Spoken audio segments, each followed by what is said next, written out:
तो एक बार फिर आप सभी का स्वागत है बेटा आपके अपने YouTube चैनल जिसका नाम है फिजिक्स फाउंडेशन। आज का हमारा टॉपिक रहने वाला है एडिशन ऑफ वेक्टर। वेक्टर्स को ऐड कैसे करना है। वेक्टर्स को ऐड करना कोई सिंपल सी बात नहीं है। इसमें ऐड करने के लिए आपको मैग्नीट्यूड के साथ साथ डायरेक्शन को भी ऐड करना पड़ता है। तो ये एक नया तरीका है किसी चीज़ को ऐड करने का। अब तक आप नॉर्मली सीखते हैं कि 2 संतरे 3 संतरे मिलके हो गए 5 संतरे, वो एल्जेब्रिक एडिशन होता है। लेकिन यहाँ पर हम सीखने वाले बेटा आज वेक्टर एडिशन। वेक्टर एडिशन हम सीखने वाले हैं, वो भी सिर्फ 2 वेक्टर्स का। भी कितने वेक्टर्स का? 2 वेक्टर्स का। अगर आपको कोई 2 वेक्टर्स दे रखे हैं, मान लीजिए एक वेक्टर है इस तरीके से वेक्टर ए और एक दूसरा वेक्टर है मान लीजिए इस तरीके से वेक्टर बी। अब हमें कहा कि इसे जोड़ो, इन्हें ऐड करो। अब हमें पता होना चाहिए बेटा वेक्टर्स को ऐड करने के हमारे पास सिर्फ और सिर्फ एडिशन ऑफ वेक्टर। अगर 2 वेक्टर हैं 2 ही तरीके हैं। हालांकि 3 होते हैं लेकिन हम 2 ही याद रखेंगे। क्या? नंबर एक मेथड होता है बेटा ट्राइंगल मेथड। ट्राइंगल मेथड यानी triangle law of vector addition. और एक हुआ करता है मेरे बच्चों पैरेललोग्राम, यानी कि parallelogram law of vector addition. 2 method है आपके पास। किसी भी 2 वेक्टर्स को ऐड करने के आपके पास कितने मेथड हैं? 2। ये आपको याद रखने हैं। कैसे अब करना है इनको ऐड कैसे करना है, ये एक बड़ी इंपॉर्टेंट चीज है। इनको ऐड कैसे करना है, अब वो ऐड करना सीखेंगे बच्चों हम, कैसे इनको ऐड करते हैं। उससे पहले मैं आपको थोड़ी सी बात बताने वाला हूं बेटा। आप लोग जो पढ़ते हुए आते हैं, क्या पढ़ते हुए आते हैं? आपने इससे पहले पढ़ा था कोई भी जो वेक्टर है, ये जो है इसका हेड है और ये इसकी टेल है। और वेक्टर की लेंथ किसके प्रोपोर्शनल में थी? आपके वेक्टर के मैग्नीट्यूड के। जो एरो की लेंथ है ये कितनी बड़ी होगी? जितना बड़ा आपका मैग्नीट्यूड होगा, जितना ज्यादा मैग्नीट्यूड होगा एरो की लेंथ उतनी ज्यादा होती जाएगी। ये आप पढ़ते हुए आए हैं। ओके, अब ऐड करने का मैं तरीका बताऊं बेटा। एक होता है ट्रायंगल, एक होता है पैरेललोग्राम। तो ध्यान रखेंगे, एक को मैं कहता हूं head to tail, head to tail, और दूसरे को यानी कि पैरेललोग्राम को मैं बोल रहा हूं बच्चों मेरे tail to tail, tail to tail, tail to tail. Okay, उससे पहले मैं आपको बताना चाहता हूं, मैंने आपको बताया था, याद करें लास्ट वीडियो में, उससे लास्ट वीडियो में बताया था, दोनों वीडियो में बताया था कि अगर आप किसी वेक्टर को पैरेलली मूव करते हो, कैसे मूव करते हैं? पैरेलली, जिससे उसकी डायरेक्शन सेम रहे, तो वो वेक्टर चेंज नहीं होता, वो वेक्टर सेम रहता है। अगर आप बी वेक्टर को ऐसा घुमा के लाए पैरेलली कहीं भी, तो ये बी वेक्टर ही रहने वाला है। लेकिन अगर आपने इसको हल्की सी भी डायरेक्शन चेंज कर दिया, फिर इसका मैग्नीट्यूड कम ज्यादा कर दिया, तो ये बी नहीं कुछ और नया वेक्टर हो जाएगा। ओके, तो हमें ऐड करने में क्या करना है? यहां देखें बेटा, हेड टू टेल का मतलब है एक वेक्टर के हेड पे, किसी एक वेक्टर के हेड पे दूसरे वेक्टर की टेल जोड़नी है। टेल समझ गए, ये है, हेड होता है ये। तो एक वेक्टर के हेड पे दूसरे वेक्टर की टेल, आपकी मर्जी है, आप कुछ भी जोड़ सकते हैं, किसी को भी जोड़ सकते हैं। अगर मैं ए वेक्टर को एज इट इज रहने दूं, मुझे इसके हेड पे टेल जोड़नी है बी की, तो मुझे बी को मूव करना पड़ेगा। मूव कैसे करूंगा? पैरेलली मूव करूंगा। दिमाग में डाल लो, कैसा मूव करूंगा? पैरेलली। इसको ऐसे ही मूव करना है, लेकिन टेल कहां चाहिए? इसके हेड पे, ऐसे।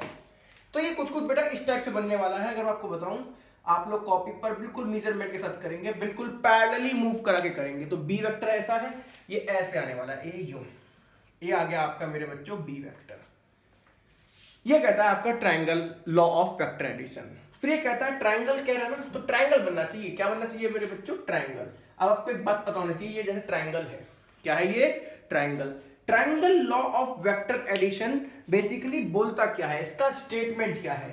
Triangle law of vector addition कहता है if the 2 vectors are represented in magnitude and direction, if the 2 vectors are represented in magnitude and direction by the 2 sides of triangle, by the 2 sides of triangle, कोई भी 2 side, by the 2 sides of triangle taken in same order। ये बड़ी important बात है, ये बड़ी important बात है। यानी कि आपको ट्राइंगल की कोई भी 2 साइड, कोई भी 2 साइड्स को किसकी तरह रिप्रेजेंट करना है? आपके वेक्टर के मैग्नीट्यूड और डायरेक्शन, यानी कि मैग्नीट्यूड, आपके वेक्टर का मैग्नीट्यूड और डायरेक्शन किस अकॉर्डिंग होना चाहिए? आपके ट्राइंगल की 2 साइड के अकॉर्डिंग, ट्राइंगल की 2 साइड के अकॉर्डिंग मैग्नीट्यूड और डायरेक्शन। इसको आप याद रखेंगे, ठीक है? ओके, अब एक बात समझिए, लेकिन कैसे? Taken in same order. ये बड़ी इंपॉर्टेंट बात है बच्चों, ये दो साइड सेम ऑर्डर में चलेंगी। सेम ऑर्डर से मतलब है अगर आप एंटी क्लॉकवाइज चल रहे हो तो एंटी क्लॉकवाइज, अगर आप क्लॉकवाइज चल रहे हो तो आपको क्लॉकवाइज चलना है, सेम ऑर्डर। जैसे मान लीजिए ये एक ट्रायंगल है, ऐसे चले, ये फिर ये सेम ऑर्डर चल रहा है। अगर आप ऐसे चल रहे हैं एंटी क्लॉकवाइज, ये सेम ऑर्डर है, मर्जी आपकी, आप क्लॉकवाइज चल सकते थे, वो भी आपका सेम ऑर्डर होता। तो कहता है अगर दो साइड को जो उनके मैग्नीट्यूड और डायरेक्शन को रिप्रेजेंट करती है सेम ऑर्डर में ले, तो जो तीसरी साइड होगी, तीसरी साइड कौन सी बची, ये वाली, ये वाली। अब इसको देखो, अगर सेम ऑर्डर में चलेगा तो यूं ही चलेगा, नीचे को आएगा, वापस वहीं आएगा। इसको लेना है बच्चों मेरे अपोजिट ऑर्डर में। तो लॉ ये कहता है जो थर्ड साइड होगी ट्रायंगल की, कौन सी साइड होगी, third side, then the resultant of the two vectors, इन दोनों को जोड़ के जो आएगा इसका resultant vector, then the resultant of the two vector is represented by magnitude and direction of the third side of triangle but in opposite order, but in opposite order। जो resultant है, ध्यान रखेंगे, resultant कैसा मिलेगा, third side, लेकिन कैसा मेरे बच्चों, opposite order में, यानी कि उल्टा घूमेगा। अगर ये क्लॉकवाइज घूम रहे थे, एंटी क्लॉकवाइज घूम रहे थे तो क्लॉकवाइज आ जाएगा, अगर ये क्लॉकवाइज घूम रहे थे तो वो एंटी क्लॉकवाइज आएगा। इसको आपने ध्यान रखना है। तो यहां पर देखते हैं ट्रायंगल कैसे बनेगा। ट्रायंगल बनेगा अगर मैं इस साइड को मिलाता हूं, किस साइड को, ये हेड से टेल मिला देता हूं, इस तरीके से हेड से टेल मिल गई। ओके, अब देखिए ये थर्ड साइड, अगर मैं सेम ऑर्डर में चलता हूं, कौन से ऑर्डर में चलता हूं मेरे बच्चों, सेम ऑर्डर। सेम ऑर्डर क्या कहेगा, ऐसे गए फिर यूं आएंगे, लेकिन लेना किसमें, रिजल्टेंट, अपोजिट ऑर्डर। ऐसे नहीं लेना हमने, इसके अपोजिट यूं लेना है। तो आपका जो रिजल्टेंट वेक्टर आएगा मेरे बच्चों ऐसे आएगा, ये है आपका resultant vector, vector R. Vector R is equal to क्या, वेक्टर ए प्लस बी। ये है आपका triangle law of vector addition. Statement क्या मैंने बोला आपको, if the two sides of triangle are represented in magnitude and direction taken in same order, then their resultant है vector R, is represented by third side in magnitude and direction but in opposite order। ये बड़ी important बात है, opposite order। इस बात को आपने ध्यान रखना है। इसे हम हेड टू टेल कह सकते हैं, तरीका बता रहा हूं आपको जोड़ने का। ओके, पैरेललोग्राम में क्या कह रहा है आप देख रहे हैं, जैसे यहाँ पे टेल टू टेल दोनों की टेल मिली चाहिए। फिर से वही बात है, जब मैं इसको मिलाऊंगा तो भैया इसको चेंज नहीं करना, पैरेलली मूव करना है, पैरेलली। ध्यान रखें इस बात को बार बार। ये रहा आपका वेक्टर ए, जितना है मैं कोशिश कर रहा हूं उतना बनाने की, हालांकि बोर्ड पे नहीं बनेगा, आप लोग कॉपी पे बनाएंगे।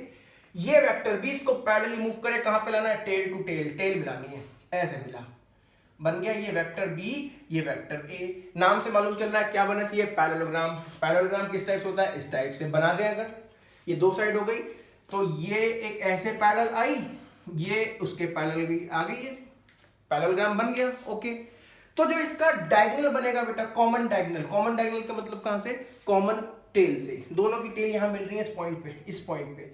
इस पॉइंट को बोलते हैं बच्चों कॉमन टेल। क्या बोलते हैं, कॉमन टेल। तो जो कॉमन टेल होगी, इससे जो डायगोनल बनेगा, ये बना डायगोनल ऐसे, ये आपका क्या देगा, a प्लस बी, यानी कि वेक्टर रिजल्टेंट वेक्टर बन गया वेक्टर आर। ये क्या बन गया बच्चों, ये बन गया आपका a प्लस बी। आपकी मर्जी, आप किसी भी तरीके से वेक्टर को ऐड कर सकते हो। दोनों ही तरीके से बेटा वेक्टर जब ऐड करोगे वेक्टर सेम आएगा, रिजल्टेंट वेक्टर दोनों ही तरीकों से मेरे बच्चों सेम आया करता है। आप कोई से भी तरीके को यूज कर लें, रिजल्टेंट वेक्टर सेम आना है। इस बात को ध्यान रखेंगे बच्चों, आप ध्यान रखना। देखें सेम आ रहा है बिल्कुल, ये डायरेक्शन भी वही आने वाली है। आपकी मर्जी कैसे भी कर सकते हैं। इसका स्टेटमेंट क्या कहता है, इसका स्टेटमेंट कहता है, अगर आपने देखिए अध्याय से देखें, ये पैरेललोग्राम है, मैं इसको दोबारा ऐसे रब कर देता हूं, ये ठीक। आप देखें यहाँ पे, जैसे ये पैरेललोग्राम है, ये पैरेललोग्राम की किसी पर्टिकुलर पॉइंट से दो एडजेसेंट साइड लो। एडजेसेंट साइड, एडजेसेंट होती है जिस बगल वाली। इस पॉइंट से ये साइड ऐसे आएगी, दूसरी साइड ऐसे आएगी, या गई दो side. If the two sides, two adjacent side of a parallelogram drawn from a point, किसी पॉइंट से हमने ड्रॉ करी, एक ये करी, एक ये करी, यानी कॉमन टेल मैं कहता हूं, जहां पे दोनों की टेल मिल रही है, टेल टू टेल बोला ना, कॉमन टेल। ओके, तो जो फिर जो पैरेललोग्राम बनता है, बन गया पैरेललोग्राम। तो जो रिजल्टेंट वेक्टर होगा, रिजल्टेंट वेक्टर जो होगा, दोनों वेक्टर्स को ऐड करने पे रिजल्टेंट वेक्टर जो होगा वो डायगोनल होगा फ्रॉम द पॉइंट, या फिर आप कह सकते हो diagonal through the common tail. Common tail से होगा, या कह सकते हो फ्रॉम द पॉइंट। मैग्नीट्यूड और डायरेक्शन उसके उधर कोई होंगे। ये कहता है आपका parallelogram of vector addition. Okay, तो ये मेरे ख्याल में आपको समझ में आ गया वो क्या कहता है। ट्रायंगल एडिशन क्या कहता है, ट्रायंगल बनाना है लेकिन अपोजिट ऑर्डर आएगा रिजल्टेंट, ध्यान रखना है ये दो side same order, resultant opposite में। इसमें क्या कहता है, कॉमन टेल मिलाते हैं, एक पॉइंट से ड्रॉन करना है, दो एडजेसेंट साइड, ध्यान रखना इसमें एडजेसेंट साइड है, बिल्कुल जस्ट बगल वाली एडजेसेंट साइड को बनाएंगे और जो कॉमन टेल से बनेगा डायगोनल वो क्या रिप्रेजेंट करेगा मेरे बच्चों, वो रिप्रेजेंट करने वाला है आपका रिजल्टेंट वेक्टर का मैग्नीट्यूड और डायरेक्शन दोनों ही। अब हम जल्दी से बेटा आप एक बात सोचें, हमने जो इसमें फाइंड आउट किया रिजल्टेंट वेक्टर हमने निकाला vector A plus vector B से, इसमें कोई किसी को दिक्कत नहीं आई होगी, इतना सही कुछ सही है। लेकिन आप देखें जो रिजल्टेंट ये क्या है, वेक्टर है, तो इसमें फिर से दो चीजें होंगी, एक तो होगा इसमें मैग्नीट्यूड, वेक्टर में मैग्नीट्यूड होगा, दूसरा मेरे बच्चों इसमें क्या होने वाली है, डायरेक्शन। तो अब मुझे जो डेरिवेशन करना है वो इसी चीज का करना है कि मैं इसका मैग्नीट्यूड भी निकालूं और इसकी डायरेक्शन भी निकालूं। डायरेक्शन का मतलब डायरेक्शन, दिशा। तो देखते हैं, लेट्स सी। अब हम करने जा रहे हैं बेटा इसका डेरिवेशन, बड़ा इंपॉर्टेंट है एग्जाम के पॉइंट ऑफ व्यू से भी, बाकी आप लोग को थोड़े समय बाद डायरेक्ट फॉर्मूला याद हो जाएगा, डायरेक्ट फॉर्मूला याद हो जाएगा, उससे आप बहुत सारे क्वेश्चन करेंगे, बहुत सारे क्वेश्चन, बहुत ही सारे क्वेश्चन कह रहा हूं बेटा मैं, बहुत ही सारे। ओके, देखते हैं किस टाइप से इसका डेरिवेशन मैं आपको बता देता हूं। जैसे सपोज ट्रायंगल से मैं कर रहा हूं, आपकी मर्जी, चाहे आप पैरेललोग्राम से कर सकते हो, दोनों एक ही जैसे होते हैं। ये एक वेक्टर ए है, वेक्टर बी कहां बनेगा आपको पता है, हेड टू टेल होता है ट्रायंगल। मान लीजिए वेक्टर बी ऐसे बन गया, ये रहा वेक्टर बी है, ये वेक्टर बी हो गया। अब मैं देखूं तो अगर ए और बी के बीच में कितना एंगल है, मैंने मान लिया theta, theta is the angle between A and B, angle between vector A and vector B. Vector A और वेक्टर बी के बीच का एंगल थीटा है। याद करो थीटा कैसे निकालते थे, थीटा हम लोग बेटा निकाला करते थे, दोनों वेक्टर की टेल मिलाते थे, उसके बीच जो छोटा एंगल होता था उसे बोलते थे कॉमन एंगल, वो क्या कहते थे, एंगल बिटवीन द वेक्टर्स। आप देखिए अभी टेल तो नहीं मिल रही, इसकी टेल ये इसकी है, अगर आपको इसकी टेल को यहां मिलाना है तो आपको पैरेलली लाना पड़ेगा, पैरेलली मैं बार बार कह रहा हूं, पैरेलल लाओगे तो ये बिल्कुल देखेंगे तो आप ऐसा बनेगा, यानी ये इस टाइप से बन जाएगा। देखें ये है, ये ऐसे। अब देखो जितना एंगल ये है क्या उतना ही ये आने वाला है, हाँ कॉरेस्पॉन्डिंग एंगल होते हैं। तो इसके मतलब जो वेक्टर ए और बी के बीच का एंगल यहाँ पे थीटा लिखूंगा उसे मैं यहाँ भी लिख सकता हूँ। कहने का मतलब मैं इस थीटा एंगल को मेरे बच्चों यहाँ लिख सकता हूँ, इस जगह पर लिख सकता हूँ, उसमें कोई दिक्कत नहीं है। घबराना मत किस मास्टर ने गलत कर दिया, मैं आपको बता रहा हूँ किस तरीके से है। ओके, इनका रिजल्टेंट कहाँ को बनेगा आपको मालूम है, इन दोनों का रिजल्टेंट बनेगा जो आपका ये ऐसे बनी साइड, ये आपका क्या है बेटा, रिजल्टेंट वेक्टर है, ये resultant vector A plus B. Okay, ये क्या था, वेक्टर बी था, नो प्रॉब्लम। अब आपको निकालना है basically resultant vector. Resultant vector का निकालना है एक तो मैग्नीट्यूड और दूसरा क्या निकालना है, डायरेक्शन। ये थीटा किसके बीच का एंगल है, ए और बी के बीच का। समझ में आया होगा मेरे ख्याल से इतना तो आप लोगों को, हाँ चलो ठीक ठीक ठीक ठीक ठीक। एक मैं इसमें परपेंडिकुलर ड्रॉ कर रहा हूं, क्यों कर रहा हूं इस बात को ध्यान से समझें, क्योंकि मुझे निकालना है बेटा, देखो ध्यान से, ये आर इसका मैग्नीट्यूड मुझे पता होना चाहिए, परपेंडिकुलर मुझे पता होना चाहिए हाइपोटेन्यूस, जिससे मैं पाइथागोरस थ्योरम से इसका रेजिस्टेंस रेजिस्टेंस इसका रिजल्टेंट निकाल लूं। क्या निकाल लूं, रिजल्टेंट, पाइथागोरस थ्योरम से। अब मजे की बात यह है कि मुझे यहाँ पे बीच में एक लाइन ऐसे भी जा रही है, ये ए इस तरीके से है ना, वो देखें ये रहा, ये एंगल थीटा दे रखा है, ये दे रखा है बी। मुझे पता है यहां से लेके यहां तक ये वाला पोर्शन जो है, इतना पोर्शन, इसकी वैल्यू कितनी होगी, क्योंकि ये वेक्टर ए है तो इसका मैग्नीट्यूड तो ए होगा, तो इसकी वैल्यू क्या होगी मेरे बच्चों, ए। यहां से यहां तक की वैल्यू है ए, लेकिन मुझे चाहिए कितनी, इसका पूरा बेस चाहिए मुझे, यहां से लेके मुझे यहां तक का पूरा चाहिए। अब मुझे ये पता होना चाहिए, ये वाली चीज, ये वाली चीज, ये वाली कैसे मालूम चलेगी, देखो ये राइट एंगल ट्रायंगल दिख रहा है, छोटा वाला दिख रहा है राइट एंगल ट्रायंगल, उसको मैं अगर यहां बना देता हूं इस तरीके से, ये है छोटा वाला राइट एंगल ट्रायंगल दिख रहा होगा, ये थीटा है, ये इसका मैग्नीट्यूड बी आएगा, क्योंकि वेक्टर बी है ना, ये इसका मैग्नीट्यूड क्या है, बी, मैग्नीट्यूड बी आएगा, मैग्नीट्यूड। ओके, ये एंगल क्या है मेरे बच्चों, थीटा। अब देखो मुझे क्या निकालना है इसका मुझे बेस चाहिए, और क्या चाहिए मुझे इसके चाहिए परपेंडिकुलर। क्या कोई फॉर्मूला पड़ा है, मुझे मालूम है हाइपोटेनियस, मुझे हाइपोटेनियस मालूम है, बेस चाहिए, हाइपोटेनियस मालूम है, बेस चाहिए। क्या फॉर्मूला हुआ करता है, आप याद करेंगे, कॉस थीटा, ट्रिग्नोमेट्री पढ़ी होगी आप लोगों ने, तो कॉस थीटा का फॉर्मूला क्या होता है आप याद करेंगे तो होता है ये बेस अपॉन हाइपोटेनियस, यही होता है base upon hypotenuse. Cos theta का फॉर्मूला क्या हुआ करता है मेरे बच्चों, बेस अपॉन हाइपोटेनियस। इसे मैं देखता हूं, सॉल्व करता हूं।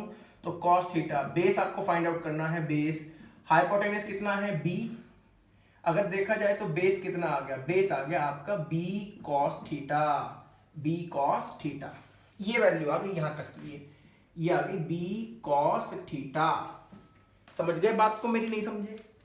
बेस निकालना है, हाइपोटेनस मालूम है तो ट्रिग्नोमेट्री मेरे को आती है, 10th क्लास में पढ़ के आया ट्रिग्नोमेट्री, उससे मैंने निकाल लिया मेरे बच्चों बेस। क्या निकल गया, b cos थीटा। ऐसे ही देखिए मुझे निकालना है बच्चों साथ ही साथ क्या, परपेंडिकुलर भी निकालना है मेरे को। क्या निकालना है, परपेंडिकुलर। मैं फिर से लगा दूं ट्रिग्नोमेट्री, मैं फिर से क्या लगा रहा हूं, ट्रिग्नोमेट्री। अब परपेंडिकुलर हाइपोटेनस में क्या रिलेशन है मुझे मालूम है, साइन थीटा।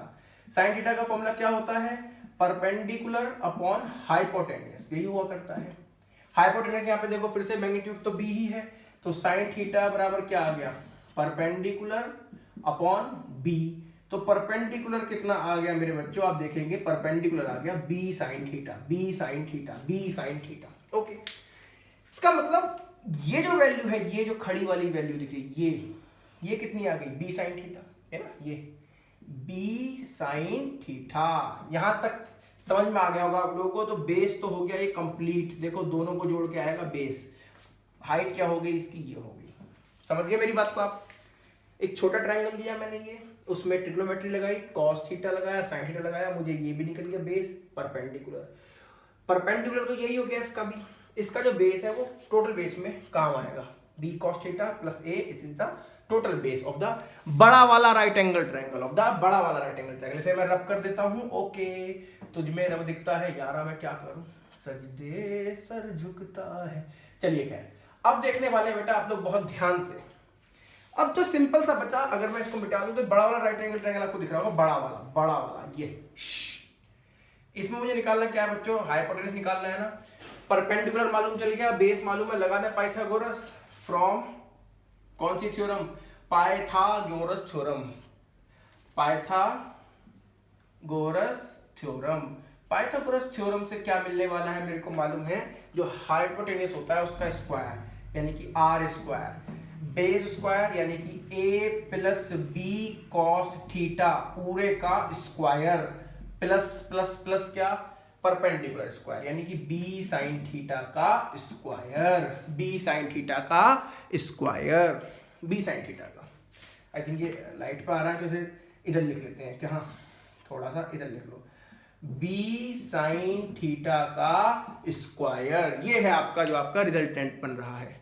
अब मैं क्या करूं बेटा, दोनों को स्क्वायर खोलता हूं तो क्या बनने वाला है देखेंगे आप, R square is equal to, जब यहां खुलेगा ये अंदर x प्लस वाई का होल स्क्वायर है, x प्लस वाई का होल स्क्वायर, तो देखें X square plus Y square में दोनों का स्क्वायर हुआ क्योंकि एक टर्म है, प्लस क्या आएगा 2xy, 2x इंटू वाई यानी 2ab cos थीटा, साथ में क्या है इसका स्क्वायर है, प्लस ये बड़ा वाला प्लस लिख दिया, B square sine square theta, B square sine square theta. Simple सी बात, अब आप लोग देख पा रहे हैं, बी स्क्वायर के साथ कॉस स्क्वायर थीटा भी है, प्लस बी स्क्वायर के साथ साइन स्क्वायर थीटा भी है। जब मैं इन दोनों से बी स्क्वायर कॉमन लूंगा, ब्रैकेट में बचने वाला है cos square theta plus sign square theta, वो 1 हुआ करता है, वो क्या हुआ करता है 1। तो आपका मेरे बच्चों रिजल्टेंट का स्क्वायर क्या आ गया, ए स्क्वायर प्लस इन दोनों को सॉल्व करें क्या आएगा बच्चों, सिर्फ बी स्क्वायर आएगा प्लस 2ab cos थीटा। तो मेरा रिजल्टेंट का जो मैग्नीट्यूड था, मैग्नीट्यूड अभी स्क्वायर है तो रिजल्टेंट का मेरे बच्चों मैग्नीट्यूड कितना आ गया, आप देखेंगे रिजल्टेंट का जो मैग्नीट्यूड आ रहा है वो आ रहा है अंडर रूट में ए स्क्वायर प्लस बी स्क्वायर यानी कि ए का मैग्नीट्यूड का स्क्वायर प्लस बी वेक्टर के मैग्नीट्यूड का square plus 2ab cos theta. Theta किसके बीच का एंगल है, ए और बी के बीच का एंगल है, theta is the angle between A and B. याद रखेंगे आप इस बात को, ये आपका निकला रिजल्टेंट का फॉर्मूला, रिजल्टेंट वेक्टर का मैग्नीट्यूड का फॉर्मूला। इसको आप ऐसे भी लिख सकते हैं, काफी बुक में आपको ऐसा लिखा मिलेगा, रिजल्टेंट वेक्टर का मैग्नीट्यूड, इस तरीके से। बात वही है, बात वही है, ये आपका बना बेटा फॉर्मूला। बहुत सिंपल सा डेरिवेशन है, कोई हार्ड है नहीं है, कोई हार्ड नहीं है। आपने जो ट्रायंगल बनेगा, छोटे ट्रायंगल को उठाना है, उससे ये बेस और हाइट निकालनी है, फिर उसको बड़े ट्रायंगल में देखेंगे आप, टोटल बेस आएगा a plus B cos theta, perpendicular आ गया b साइन थीटा। फिर आपने पाइथागोरस थ्योरम लगानी है, सॉल्व करना है, ये ट्रिग्नोमेट्री से b स्क्वायर हो जाएगा, सॉल्व करने पे ये बनेगा, अंडर रूट लगा देंगे, ये आ गया आपका रिजल्टेंट का मैग्नीट्यूड आया, भी सिर्फ मैग्नीट्यूड। डायरेक्शन भी निकालनी पड़ेगी क्योंकि वेक्टर क्वांटिटी है। तो ध्यान रखेंगे बेटा, जब भी आप किसी भी राइट एंगल ट्रायंगल में किसी भी वेक्टर की आप निकालेंगे डायरेक्शन, क्या निकालेंगे? डायरेक्शन, तो आप लोग यूज करेंगे टेन थीटा का फॉर्मूला। लेकिन डायरेक्शन मुझे किसकी निकालनी है? थीटा का थोड़ी, मुझे निकालनी है डायरेक्शन वेक्टर आर की। वेक्टर आर किस डायरेक्शन में है? मान लिया वेक्टर आर ए वेक्टर से अल्फा दूरी पर है, अल्फा एंगल पर है, अल्फा एंगल पर। मैंने यहां मान लिया अल्फा एंगल, ये रहा अल्फा एंगल, ये है अल्फा एंगल, क्या है ये? अल्फा एंगल मान लिया मैंने। वेक्टर आर की डायरेक्शन देख रहा हूं, ध्यान से सुनना मेरी बात को, मैं वेक्टर आर की डायरेक्शन देख रहा हूं, वेक्टर आर की डायरेक्शन, तो मैंने यहां एंगल माना आर और ए के बीच का एंगल, कोई प्रॉब्लम नहीं होगी इसमें आपको। ओके, अब बड़े ध्यान से समझे मेरी बात को, जब मैं इस ट्रायंगल में लगाऊंगा टेन अल्फा, बड़ा वाला राइट एंगल ट्रायंगल है, हमेशा राइट एंगल ट्रायंगल ढूंढना आप जब भी देखोगे, टेन अल्फा परपेंडिकुलर क्या होगा? पूरा ये B sine theta upon base क्या हुआ? ये पूरा होगा, यानी a plus B cos theta. याद रखेंगे फॉर्मूला डायरेक्ट, याद करने का तरीका बताता हूं आपको, ध्यान से सुनना मेरी बात को। अगर आप देखें तो ये अल्फा जो एंगल है, अल्फा एंगल, ये वेक्टर आर का है, इसमें तो कोई डाउट ही नहीं है, डायरेक्शन हम निकाल रहे हैं वेक्टर आर के लिए, तो ये एंगल जो है अल्फा आर के लिए होगा। लेकिन ये कहां से एंगल नप रहा है? ये एंगल वेक्टर ए से नप रहा है, ध्यान से देखिए, वेक्टर ए से है ये आर, ए से। तो फॉर्मूला ऐड करने का तरीका बताता हूं आपको, देखो ये क्या है? टेन अल्फा, क्योंकि अल्फा निकालना है। इधर भी देखो टेन बनेगा, साइन अपॉन कॉस क्या बन रहा है? टेन। थोड़ी देर के लिए इसको भूल जाओ, थोड़ी देर के लिए ए को भूल जाओ, बी ने बी मार दिया, साइन अपॉन कॉस क्या बन गया? टेन। क्या बन गया? टेन। टेन अल्फा, इधर टेन थीटा बनेगा। ओके, नीचे क्या जोड़ दिया मैंने? प्लस में ए जोड़ दिया। कैसे याद रखें? ए आएगा कि बी आएगा? ध्यान रखना, आप जब वेक्टर ए से डायरेक्शन देख रहे हो ना, वेक्टर ए से देख रहे हो डायरेक्शन, तो आपका जो नीचे आएगा वो ए आएगा प्लस में। अगर आप वेक्टर बी से डायरेक्शन देख रहे होते हैं, मानना सुन ध्यान से, इसको आप घर पे खुद ट्राई कर सकते हैं। मान लीजिए वेक्टर बी से जो एंगल है वो बीटा है, तो टेन बीटा क्या बनने वाला है? आप देखेंगे बी से निकाल रहा हूं ना, तो यहां तो टेन ही बनना है, तो इधर लिख दिया मैंने क्या? साइन थीटा अपॉन नीचे क्या लिख दिया? Cos theta. निकाल किससे रहा हूं डायरेक्शन? वेक्टर बी से निकाल रहा हूं, तो यहां भी ए लाओ, यहां भी ए ने ए को मार दिया, बी से निकाल रहा हूं ना बी से, तो यहां क्या कर दिया? बी।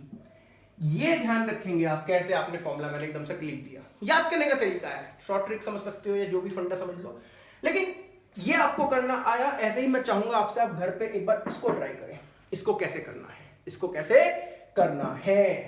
ओके, अब इसमें मैं आपको एक बात बताता हूं बहुत ध्यान से, स्पेशल केस। कौन से केस? Special case. कौन से case? Special case. Special case क्या होंगे इसमें? जल्दी से देखेंगे बेटा एक बात को। ये एंगल लिखा रहने दें। अच्छा, थीटा किसके बीच का एंगल है? ए और बी के बीच का एंगल है। अल्फा किसके बीच का एंगल है? आप देखेंगे यहाँ पे ए है ना, ए प्लस करके है, तो ए और रिजल्टेंट के बीच का एंगल अल्फा है। यहाँ पे बी और रिजल्टेंट के बीच का एंगल बीटा है। ध्यान रखेंगे आप इस बात को। ओके, जल्दी से देखते हैं दो तीन स्पेशल केस, बड़े इंपॉर्टेंट स्पेशल केस। अगर दो वेक्टर सेम डायरेक्शन में हैं, किसमें है मेरे बच्चों? Same direction. आपको मालूम होना चाहिए सेम डायरेक्शन का मतलब होगा आपका जो थीटा है वो 0 डिग्री। दोनों वेक्टर सेम डायरेक्शन में है, ये वेक्टर ए है, इधर कोई वेक्टर बी है, दोनों के बीच में एंगल कितना होगा? 0। और आपको ये बात मालूम होनी चाहिए मेरे बच्चों, cos 0 डिग्री की वैल्यू होती है +1। cos 0 डिग्री की वैल्यू क्या होती है? +1। जब आप यहां पर cos थीटा की वैल्यू 1 रखेंगे तो देखेंगे फॉर्मूला क्या बनेगा, आपके रिजल्टेंट का मैग्नीट्यूड क्या बना? अंडर रूट में a² + b² + 2ab। अरे ये तो देखा देखा सा फॉर्मूला है। हाँ, a + b का होल स्क्वायर बन गया ना। देखो cos वाली टर्म तो 1 हो गई ना, तो ये क्या बन गया? ये बन गया a + b का होल स्क्वायर, रूट चल रहा है तो सीधे सीधे क्या आएगा? a + b। याद रखेंगे आपके जब भी दो वेक्टर सेम डायरेक्शन में हो, आप सीधे सीधे उन्हें नॉर्मली जोड़ देते हो a + b करके। करा भी होगा आप लोगों ने, ऐसा करा भी होगा, मैं ये नहीं कह रहा नहीं करा, करा होगा ऐसा जरूर आपने। ओके भाई, a + b का होल स्क्वायर, स्क्वायर ने रूट काट दिया, बन गया सीधे सीधे। ओके, दूसरा देखें, दूसरा क्या देखना है? अच्छा, इसकी डायरेक्शन निकालनी, अगर हमें निकालना है इसकी डायरेक्शन कि रिजल्टेंट वेक्टर किस डायरेक्शन में होगा, आप देखेंगे थीटा की जगह जब आप 0 रखेंगे, क्या रखेंगे थीटा की जगह? 0। यहां तो ये होएगा नीचे a + b, ऊपर पूरा का पूरा 0 हो जाएगा, 0 होएगा। और tan में 0 डिग्री की वैल्यू होती है 0, तो जीरो आ जाएगी, डायरेक्शन वही आएगी ना, ऐसे रिजल्टेंट वही जुड़ जाएगा, तो जीरो ही आने वाला है। एनीवे दूसरा देखते हैं जल्दी से केस, जब दोनों हो अपोजिट डायरेक्शन। अपोजिट डायरेक्शन में होंगे तो क्या होगा मेरे बच्चों, अपोजिट डायरेक्शन का मतलब होता है 180 डिग्री। अपोजिट डायरेक्शन का मतलब क्या होगा मेरे बच्चों, ये एक ऐसे है एक ऐसे है, vector A vector B, angle कितना हो गया इनके बीच 180। याद क्या होना चाहिए आपको, cos 180 की वैल्यू, cos 180 की वैल्यू याद करेंगे आप तो माइनस के 1 होती है, -1 याद रखें। -1 को जब मैं पुट करता हूं यहाँ तो मेरा क्या बनने वाला है रिजल्टेंट, अंडर रूट में a square plus b square plus 2ab into -1 की मल्टीप्लाई इसमें होगी तो ये क्या बन जाएगा बेटा, माइनस बन जाएगा ना, माइनस बन गया, क्या बन गया माइनस। अब फिर देखें, ये आपने फॉर्मूला देखा हुआ होगा, a square plus B square minus 2ab, a square plus B square minus 2ab formula होता है a माइनस b को होल स्क्वायर का। तो ये आपका जो रिजल्टेंट बनने वाला है वो बनेगा a डिफरेंस b। डिफरेंस क्यों कह रहा हूं, मुझे नहीं पता a ज्यादा है कि b ज्यादा है ना, a माइनस b हो सकता है, b माइनस a भी हो सकता है, कुछ भी हो सकता है फॉर्मूला, हमें क्या पता। तो ये बनने वाला है, आप लोग देखते भी हैं, अगर ये वेक्टर 10 है ये 6 है तो उधर को 4 आने वाला है, डिफरेंस आ गया ना। अगर ये 12 है और ये 7 है तो इधर को 5 आने वाला है, डिफरेंस आना है दोनों का, क्या आना है, डिफरेंस आना है। ओके चलिए तीसरा केस देखते हैं जल्दी से, जब इन दोनों वेक्टर होते हैं 90 डिग्री, कैसे होते हैं, परपेंडिकुलर टू ईच अदर, कैसे होते हैं, perpendicular to each other, 90 degree पे होते हैं जब दो वेक्टर आपस में। तीसरा केस है ये, जब थीटा क्या है 90 डिग्री, यानी कि दोनों वेक्टर आपस में क्या है बेटे बच्चों, परपेंडिकुलर है, एक दूसरे के परपेंडिकुलर। जब थीटा 90 डिग्री रखोगे आपको मालूम होना चाहिए cos थीटा यानी cos 90 की वैल्यू होती थी 0, करा होगा आपने 9 में खूब यूज। जब cos 90 की वैल्यू 0 है, यहाँ पुट करेंगे तो सब 0 बन जाएगा, यहां तक का टर्म। तो आपका रिजल्टेंट जो बनेगा वो सिर्फ ये बचेगा, अंडर रूट में a square plus b square. याद करें आपने ये फॉर्मूला पाइथागोरस में लगाया होगा, पाइथागोरस में देखेंगे तो ट्रायंगल की दो ही साइड होती है ये वही बन रहा है, ठीक है। तो ये बेटा कुछ जनरल केस से ये इसका डेरिवेशन था, ऐसा ही आप कर लेंगे पैरेललोग्राम वाले का। उसमें क्या होगा, उसमें कुछ नहीं होने वाला बेटा, देखो यही चीज रहेगी पैरेललोग्राम वाले में। यहाँ पे ऐसे वेक्टर b बनता है, ये वाला वेक्टर यहाँ भी बनता है, बस उसमें यही फालतू है इतना। आप देखेंगे पैरेललोग्राम वाला जो डेरिवेशन है वो मैंने इसी में करा दिया। पैरेललोग्राम वाले में ये वेक्टर यहाँ नहीं होता, ये कहाँ होता, ये वेक्टर होता यहाँ। फिर मैं पैरेललोग्राम बनाता, फिर मैं फिर वहीं से ही काम करता। अब ये जब b है तो ये भी b ही होता, तो मैं लिख देता उसे, कर देता काम को, होगा बिल्कुल सेम ऐसा ही। मैंने आपको एक तरीके से दोनों ही डेरिवेशन करा दिए हैं मेरे बच्चों। तो ये बहुत ही इंपॉर्टेंट वीडियो थी, उम्मीद है आपको पसंद आई होगी, डेरिवेशन अच्छा लगा होगा और उसे करने की मेहनत की कोशिश करें, बार बार उसे करें। ऐसा ना हो कि एक बार आपने देख लिया हाँ छोड़ो अब एग्जाम के टाइम करेंगे ना, आपको प्रैक्टिस करनी है, जितनी ज़्यादा प्रैक्टिस करोगे आपको अच्छे से आएगा। And thank you very much बेटा, आपने देखी वीडियो।